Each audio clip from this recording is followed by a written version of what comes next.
¿Qué tal? ¿Cómo están? Bienvenidos al programa Parlamento de Televisión Canaria. Ya saben, les hacemos un resumen de lo más destacado que se vive cada semana en la Cámara Regional.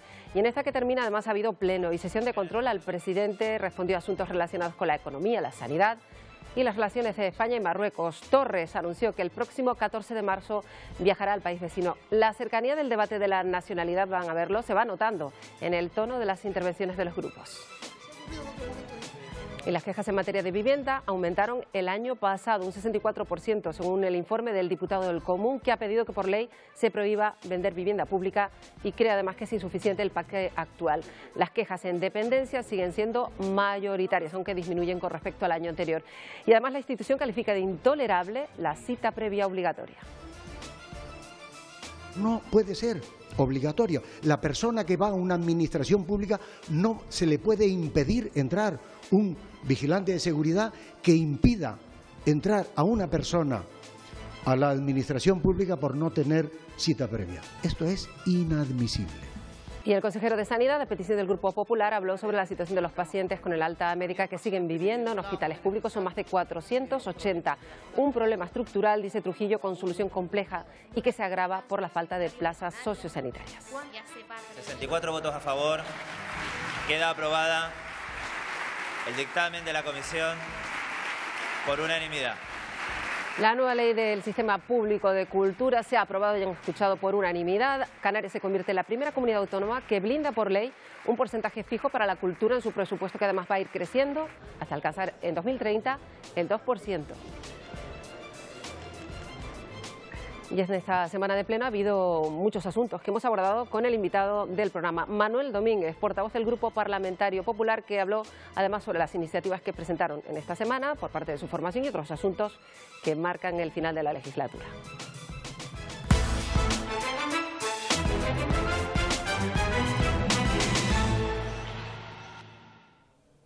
Hoy en el programa Parlamento recibimos a Manuel Domínguez, portavoz del Grupo Parlamentario Popular y también, como saben, presidente del partido en Canarias. ¿Qué tal, señor Domínguez? Bienvenido una vez más al programa Parlamento. Muchísimas gracias. Pues bien, en esta carrera de fondo que nos encontramos ya, ¿no? Efectivamente, porque ya leía por ahí en la primera pregunta, porque estamos casi viendo el final de la legislatura, apenas quedan pues semanas. ¿Cómo se plantea estas próximas semanas en el trabajo, en el día a día de la Cámara?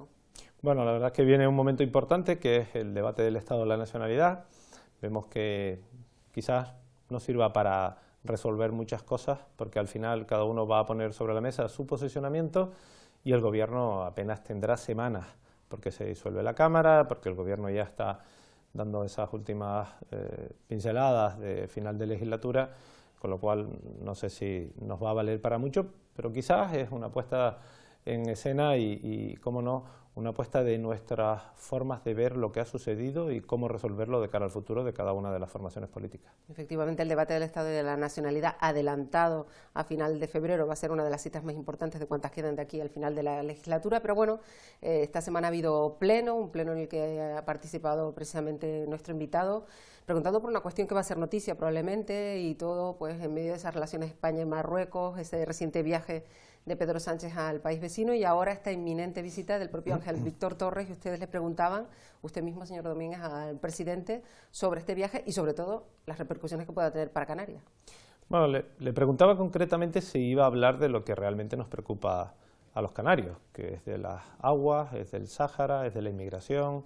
Es decir, algo que a mí me dejó un poco descolocado, que venía en boca del ministro Iceta cuando habló de la soberanía de Canarias, que las islas no tendrían riesgo en cuanto a su soberanía, y eso pues me hizo que pensar, pero me ha dicho ya que no va a hablar de nada de eso, que va en un viaje comercial, y yo la verdad es que sigo sin entender cómo es posible que Pedro Sánchez se haya arrodillado ante Mohamed VI y que el presidente del Gobierno de Canarias no haya elevado el tono, porque hay muchos asuntos que nos preocupan. Hoy también le decía, en un medio de comunicación le advertía de una situación, y es, si esto hubiese sucedido en otra comunidad autónoma como el País Vasco o Cataluña, ¿cree de verdad que el Gobierno no hubiese elevado el tono? ¿De verdad creen que si esto hubiese sucedido en otra comunidad autónoma como el País Vasco o Cataluña, la ciudadanía no hubiese elevado el tono? Yo esa pregunta la he dejado ahí porque tengo la sensación que nos han convertido en ciudadanos de segunda. Bueno, argumentaban desde el gobierno estatal y también desde el canario que uno de los beneficios de esta nueva etapa de relaciones entre España y Marruecos podría ser pues, un mejor control de esa ruta migratoria tan letal. Por otra parte, que pues parece que de momento no se frena, y si nos atenemos a los datos de las últimas semanas solo aquí en Canarias, ¿no?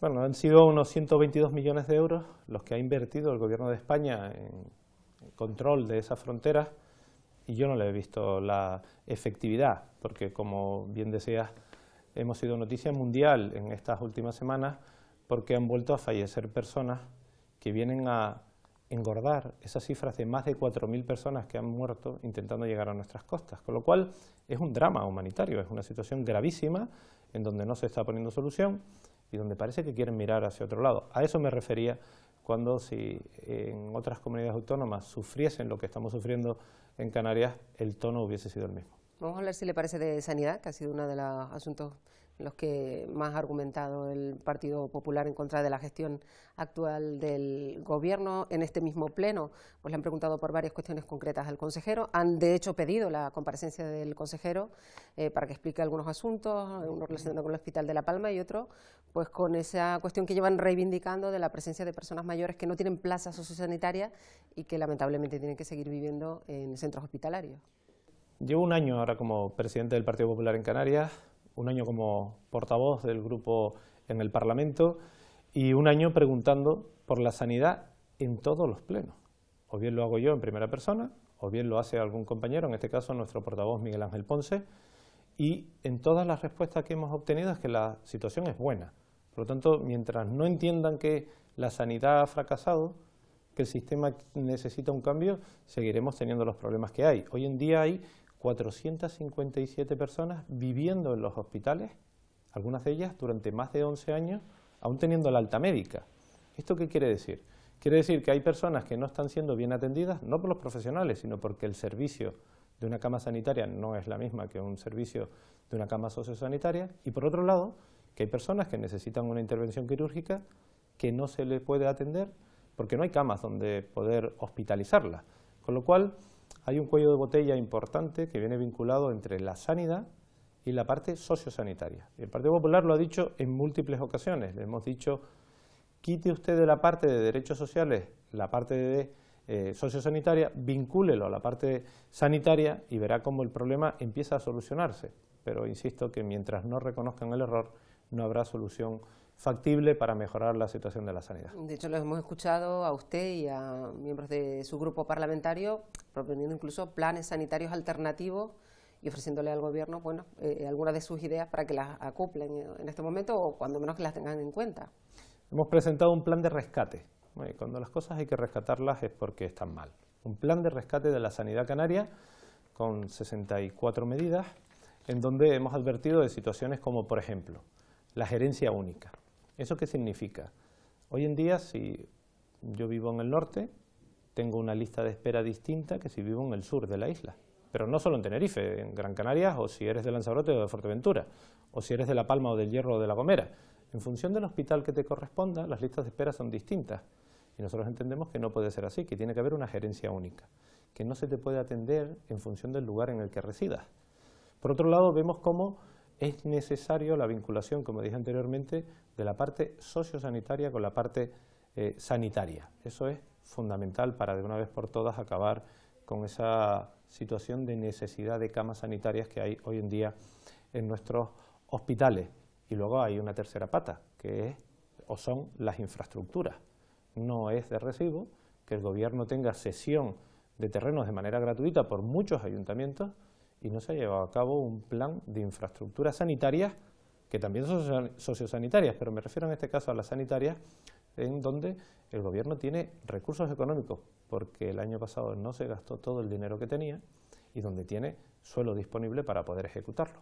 También le hemos escuchado decir, con respecto a las personas que peor lo pasan en nuestra tierra, con ese problema estructural, porque es verdad que es un problema que han tenido que enfrentar muchos otros gobiernos, no solo este, el de la pobreza severa, pero ustedes aseguran que el escudo social que ha planteado el Gobierno no está siendo suficiente. Mientras piensen que el desarrollo económico, que viene de la mano del sector privado, es una amenaza, mientras haya un solo miembro del Gobierno, y los hay, que piensen que el turismo es una amenaza, mientras no entiendan que quienes realmente generan economía es la iniciativa privada y no la pública, hemos fracasado. Y ahí están las cifras. Nuestra riqueza, que se llama Producto Interior Bruto, no se ha recuperado ni siquiera a niveles del año 2019. La distribución de la riqueza por cada uno de los que vivimos en esta tierra, que se llama el PIB per cápita, una palabrota de esas que entienden pocos, pero que es necesaria mencionar, es la más baja de todo el territorio nacional. Con lo cual, esas cifras, que son objetivas, no son del Partido Popular, no son de ningún político, son objetivas, indican que no se ha potenciado Canarias como un lugar de atracción a la inversión, teniendo aún nuestro régimen económico y fiscal. Es decir, decía el otro día la COE, algo así, pero lo digo de memoria, que de toda la inversión extranjera que llega a España, solo el 0,3% se fija en Canarias e invierte en nuestra tierra. Eso demuestra a las claras que no estamos siendo un lugar atractivo donde invertir y eso provoca pobreza. El paro hoy en día está llevando a que seamos la comunidad autónoma con mayor pobreza severa de todo el territorio nacional. Señor Domínguez, el panorama económico que dibujaba el presidente en el pleno de esta semana era justo pues bastante optimista, en tanto cuando esgrimía precisamente los datos del paro como pues uno de los indicadores de una cierta mejoría, de una buena tendencia, también aumento de exportaciones, mejora del turismo, de la inversión extranjera, mejora de la confianza empresarial y esos buenos datos del PIB, justo lo contrario que nos ha dicho usted. Claro, han hecho una trampa. Han dicho, vamos a comparar el PIB real del año 2019 con el PIB nominal del año 2022. Si dije antes que esto del PIB es una palabrota, pues imagínense hablar ahora de nominal y de real. Es decir, han comparado lechugas con tomates, para que nos entendamos. Y les da los números favorables, claro, esto es como las leyes, las interpretan como cada uno considera. Por lo tanto, en este sentido, la realidad, y que no lo digo yo, sino lo dicen las cifras, es que la economía canaria no se ha recuperado ni a niveles del año 2019. Es verdad que tenemos una gran potencia, que se llama el turismo. Por eso dije antes que quien ataque al turismo no debería de conformar este gobierno, porque si no fuese por el turismo, hoy estuviésemos mucho más en índices de pobreza de lo que existe en la actualidad. Y las cifras de paro, claro que se han mejorado, pero no se ha mejorado la calidad de vida de nuestros ciudadanos. Es decir, hay personas que aún trabajando no llegan a final de mes. Hay personas que aún teniendo un puesto de trabajo ni se han dignificado ni han mejorado su economía para llegar a final de mes. Por lo tanto, es un riesgo y además es un abuso trabajar con cifras para intentar convencer a los ciudadanos, porque si alguien nos viese o escuchase al presidente del gobierno decir todo va bien y está en esa situación que yo acabo de contar, seguro que no le estaría deseando buenas cosas al presidente del gobierno. Con lo cual, yo creo que hay que ser sensatos, hay que ser claros y hay que ser responsables a la hora de emitir las cifras y de dar datos como los que se están dando. Luego está la inflación, de la que tantísimo se ha hablado también en esta Cámara y que ha provocado pues, un intenso debate en torno a cómo moderarla, cómo ayudar a los ciudadanos, cómo compensarla por estas circunstancias. Ha habido, pues precisamente yo decía, los debates más encendidos en torno a si bajar o no los impuestos, la receta para solucionarlo ha estado pues, en el eje, ¿no? de las discusiones. Hay algo que siempre me han enseñado desde pequeño, ¿no? Y es que hiciese aquello que viese que está haciendo o está funcionando bien. Y hay otras comunidades autónomas, como Madrid, casi es un sacrilegio hablar aquí de Madrid, porque hay fobia hacia la presidenta, pero hablemos de Andalucía. Han bajado los impuestos y han mejorado la recaudación. Han bajado los impuestos y han sido más atractivos para la inversión. Han bajado los impuestos y ha mejorado la economía, con lo cual, si en otros lugares que no tienen el REF funciona, ¿por qué no lo hacemos aquí? Yo creo que es un capricho. Fíjese que nosotros le hemos puesto sobre la mesa muchas medidas, pero hay dos concretas. Mejore usted el IRPF, es decir, baje esos tramos, adecúelos al incremento de la inflación, lo han hecho en el año 2023, y baje el IGIC. Y nos dicen, eso no puede ser. Pues por la puerta de atrás han hecho lo que le pedimos, y es bajar el IGIC de los productos alimenticios para el sector ganadero. ¿Por qué lo han hecho? Si es malo, si dicen que bajar los impuestos no es bueno. Por lo tanto, yo creo que para no quebrar la ideología, no quieren llevar a cabo acciones que son beneficiosas para la sociedad. Pero hay dos ejemplos que acabo de poner, que ya el Partido Popular los había planteado hace años y que lo ejecutan en el 2023, quizás porque lleguen las elecciones.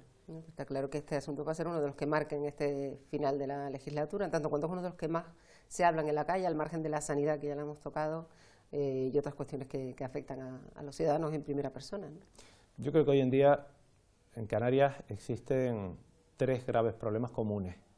El primero es el precio de la cesta de la compra, el segundo son los impuestos y el tercero es la sanidad. Eso dicen las encuestas, que los canarios están preocupados principalmente por esos tres problemas, de manera general. Luego nos centramos en Fuerteventura y aparece la vivienda como un factor más, o en Lanzarote la inmigración, o en Gran Canaria la inmigración, o en Tenerife las carreteras. Pero como elementos generales, esos son tres elementos, los impuestos, la cesta de la compra y la sanidad, que preocupan mucho a los canarios.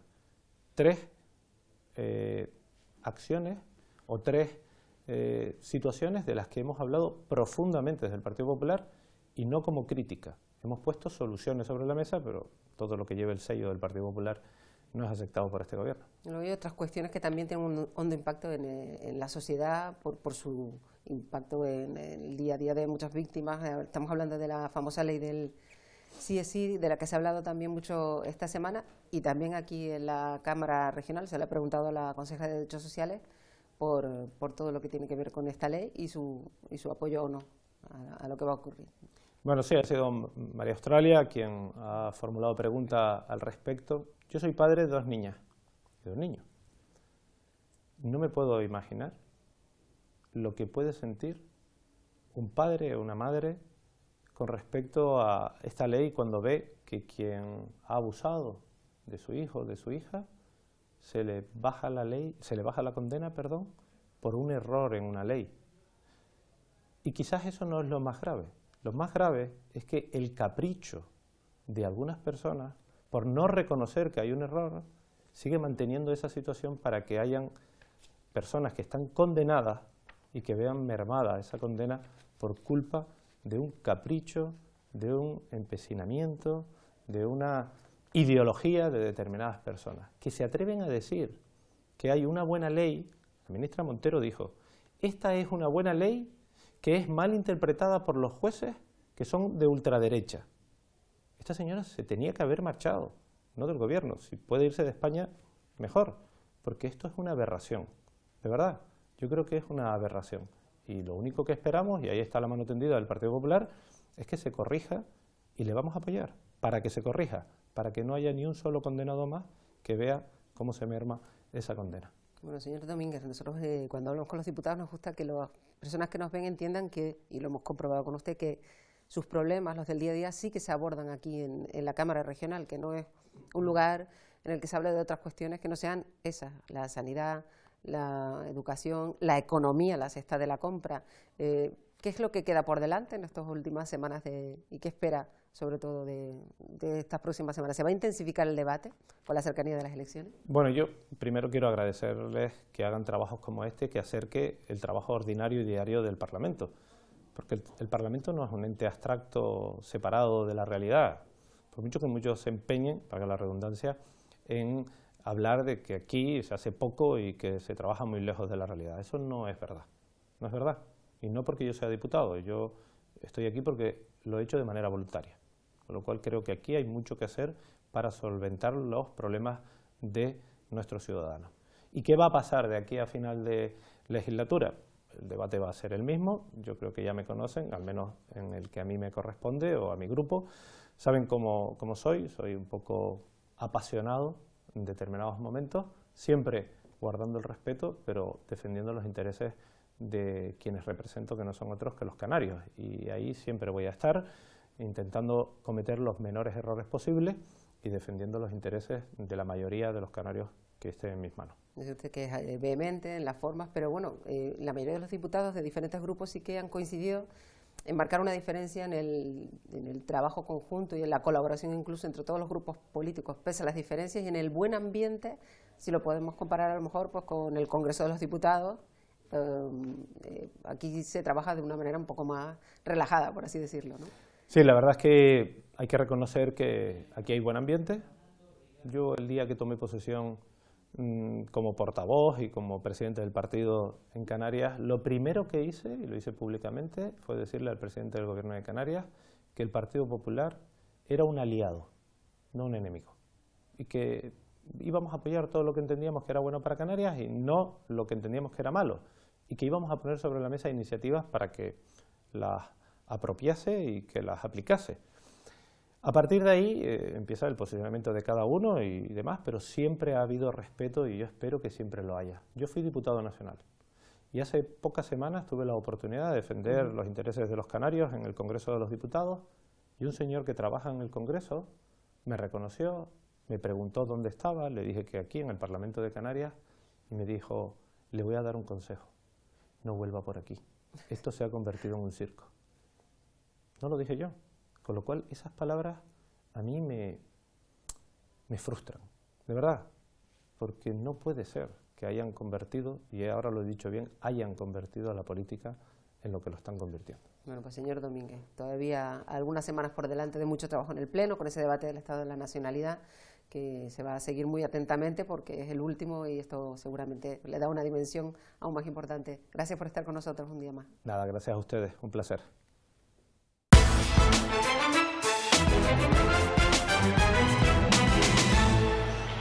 Pues vamos ya con los momentos más destacados de las sesiones plenarias de la semana. El Pleno arrancó con el control al presidente. Ángel Víctor Torres respondió a preguntas sobre la situación de la sanidad, de la economía y además adelantó que el viaje a Marruecos va a ser los días 14 y 15 de marzo. Tras su reciente viaje a Cuba y Venezuela, el presidente Torres viajará a Marruecos el 14 y 15 de marzo. Saber qué compromisos se han alcanzado. Desde aquí hemos tomado decisiones importantes en materia de cooperación. Por fin la conectividad directa Venezuela-Canarias que se había perdido. Es una vergüenza que se hayan plegado, que Pedro Sánchez se haya plegado a Mohamed VI y usted lo aplauda. Lo que me preocupa, lo que me ocupa y a lo que voy a trabajar hasta el último día es por el bienestar de los canarios y las Canarias, por su seguridad y porque caminen hacia adelante. Usted siga con la demagogia. Para los viajes entre las Islas Verdes, otro grupo pide la obligación de servicio público. La Palma, La Gomera y El Hierro no están conectadas por vía marítima. Para que ese informe que se va a evaluar culmine la necesidad de que todos los canarios estén conectados de idéntica manera. Y en el centro, la economía, 120.000 trabajadores canarios se verán beneficiados por la subida del salario mínimo interprofesional. Nosotros decimos que estas medidas son posibles, son necesarias para salvar la brecha de género, para salvar la brecha salarial. Como aplaudimos este gobierno, convenios que se hagan entre patronal y trabajadores para que tengan una retribución mayor, más justa. Pero a día de hoy un alto porcentaje de canarios, la mayoría trabajadores, reconoce que no llega a final de mes. 811.000 ciudadanos de Canarias admiten que viven peor que antes. Nosotros queremos que se paguen salario justo, no salario bajo. Y es precisamente por saber poner la economía a disposición de la ciudadanía es por lo que estamos en buenas manos. Estamos con cifras incluso de PIB que son de la prepandemia. Y una pregunta recurrente. ¿Por qué con más recursos que nunca la sanidad está peor que nunca? Hay que mejorar, tenemos que seguir mejorando. Ahora, el modelo no es Madrid, señora Espino. Según el Ejecutivo, Canarias ha aumentado en más de 300 camas y ha reducido sus listas de espera en un 5%. El consejero de Hacienda, Román Rodríguez, también explicó en la Cámara esos datos del avance del grado de ejecución presupuestaria, que sitúa en algo más del 95%. El Ejecutivo dice dio salida a 9.540 millones de euros y esto sería un 106,6% sobre las cantidades que consignaron los presupuestos. Rodríguez insiste en que es un buen nivel de ejecución, no solo aguanta, dice, la comparación con otros gobiernos anteriores, sino que los mejora. A pesar de que se han realizado 400 derivaciones a centros sociosanitarios, 480 mayores siguen en los hospitales de las islas teniendo alta médica. Son las cifras que a petición del Grupo Popular aportó el consejero de Sanidad en el Pleno. En la sesión de tarde del Pleno del Parlamento, la sanidad volvió a ser protagonista. Blas Trujillo compareció a petición del Grupo Popular para hablar sobre la situación de los pacientes que con el alta médica continúan en los hospitales. ¿Ustedes no se han planteado que ese exceso de burocracia, ese exceso de administraciones puede ser la clave de que no seamos lo suficientemente ágiles? Entre septiembre y enero de este año hemos derivado a 401 personas. Sin embargo, hoy, y usted daba el dato de noviembre, hoy estamos atendiendo en torno a 480. Pero la situación se sigue repitiendo, pacientes crónicos a la espera en muchos casos de una plaza en un centro sociosanitario. ¿Cómo es que tenemos a 450 mayores en los hospitales de Canarias que no deberían estar ahí? porque ¿qué otra opción le estamos dando, señor Trujillo, a estas familias? Es esencial buscar las herramientas o los mecanismos oportunos para lograr agilizar los trámites necesarios. Aquí hay un problema difícil y aunque estamos hablando de derechos, porque todas esas personas tienen derecho a ser atendidas, quizá creo que lo importante sería hacer un análisis exhaustivo individualizado. Que si bien cuenta con una alta médica, siguen en los hospitales porque sus familias no pueden hacerse cargo de ellos. La realidad es que las islas tienen un déficit de 8.709 camas para residencia y en los últimos 2 años no solo no han crecido, han disminuido un 0,5%. Necesaria coordinación que se debe establecer entre la Consejería de Sanidad, por supuesto, la Consejería de Políticas Sociales, pero no quiero olvidarme del papel de los cabildos insulares. Un problema estructural, ha dicho Trujillo, con una solución compleja agravado por esa escasez de plazas sociosanitarias. Coalición Canaria y Partido Popular criticaron que después de 4 años de negociaciones no se haya avanzado en materia de costas. Dicen además, en su petición de comparecencia, el Grupo Nacionalista se refirió a ese conflicto de los hoteles de Fuerteventura afectados por la ley.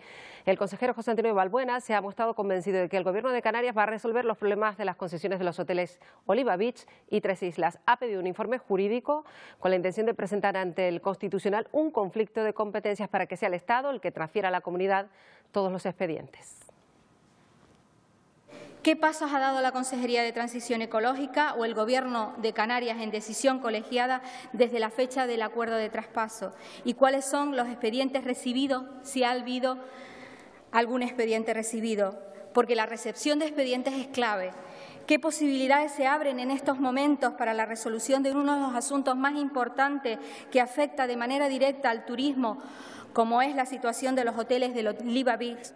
Existe un gobierno que dice, eso lo vamos a resolver con nosotros. Y si eso supone que tenemos que elevar un nuevo conflicto de competencia con el Estado, se va a hacer como ya se está haciendo y se ha anunciado.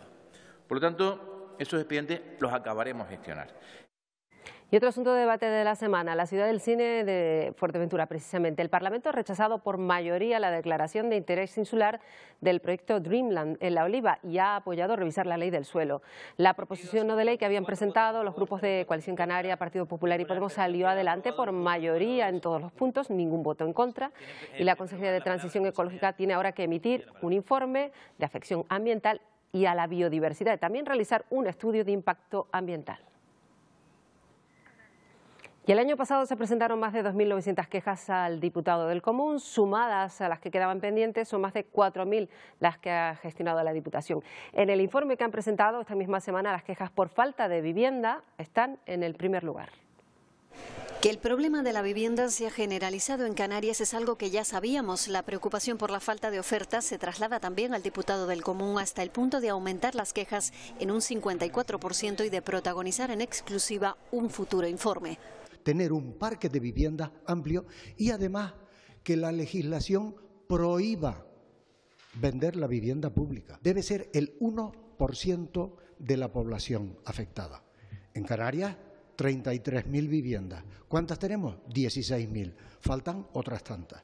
Pero hace falta no solo construirlas, sino después garantizar que solo van a estar para alquiler. Las quejas relativas a la dependencia bajan, pero siguen ocupando gran parte de las preocupaciones de los ciudadanos que se enfrentan a otro problema. Aquí en Canarias hay 66.000 personas mayores que viven solas y que no tienen las habilidades necesarias para solicitar la cita previa. Por tanto, no puede ser obligatorio. El 67% de los expedientes que se tramitaron por el diputado del Común se resolvieron a favor del ciudadano, pero las instituciones públicas incumplen en general los plazos de resolución. Y la celebración de un festival organizado por el Departamento de Igualdad del Gobierno, denominado Perreo Feminista, provocó un enfrentamiento entre la consejera Noemí Santana y Australia Navarro durante el Pleno. La diputada del Partido Popular dijo que Derechos Sociales frivoliza con la violencia machista y la consejera ve un problema generacional. Porque hay que tener una cara de cemento armado para vincular perreo y feminismo. Pero ya se sabe, una cosa es lo que se dice y otra distinta a la que se hace. Dicen que van a proteger a las mujeres y los ponen en la calle o les reducen las condenas a los violadores y agresores sexuales. La mayoría del público al cual nos dirigíamos, que era jóvenes entre los 18 y los 30 años, consume este tipo de música, consume este tipo de producto. La música urbana es la más escuchada entre este sector sector de la población y queríamos combatir con esta acción el lenguaje sexista. La agrupación socialista Gomera y la Asamblea Reña han presentado esta semana un acuerdo político en el Parlamento para, tras las elecciones, conformar un grupo parlamentario conjunto si se dan los resultados. Un acuerdo que firman por las circunstancias comunes de ambas islas. David Cabrera y Casimiro Curbelo dicen que aunan fuerzas para sumar en la Cámara un pacto entre dos formaciones insulares que puede ser clave, dicen, para la formación del próximo gobierno de Canarias. La Asamblea Reña y la agrupación socialista Gomera, en este caso las islas del Hierro y de La Gomera, pues han llegado y han firmado pues un acuerdo político de apoyo y de colaboración. Creemos que Canarias debe crecer en igualdad de oportunidades para la cohesión territorial, en igualdad de oportunidades para que los herreños y los gomeros tengan las mismas oportunidades que el resto de canarios. Y la consejera de Turismo habló esta semana también sobre los resultados de Canarias en la Feria de Turismo de Madrid, la reciente, uno de los escaparates más importantes cada año para atraer al archipiélago al visitante nacional. Pero bueno, si tiene alguna información o por qué se está produciendo esa caída en el mercado alemán, que como yo le dije, sabemos que los alemanes cuando hay crisis, cuando hay momentos complicados, buscan vacaciones o en su propio país o en su propio entorno. Pero bueno, está ahí, todavía no tenemos recuperado del todo el mercado alemán a nivel de 2019, pero la tendencia es creciente y son muy conservadores en ese sentido. Seguiremos trabajando sin lugar a dudas con el mismo y haremos un esfuerzo también extraordinario en la ITV, porque al fin y al cabo pues es el país anfitrión. Quedan menos de 2 meses para que termine el trabajo ordinario de la Cámara y se dé por terminada la 10ª legislatura. Y hemos hablado con el diputado más joven de todo el Parlamento. Nos ha contado cómo ha vivido todo este periodo.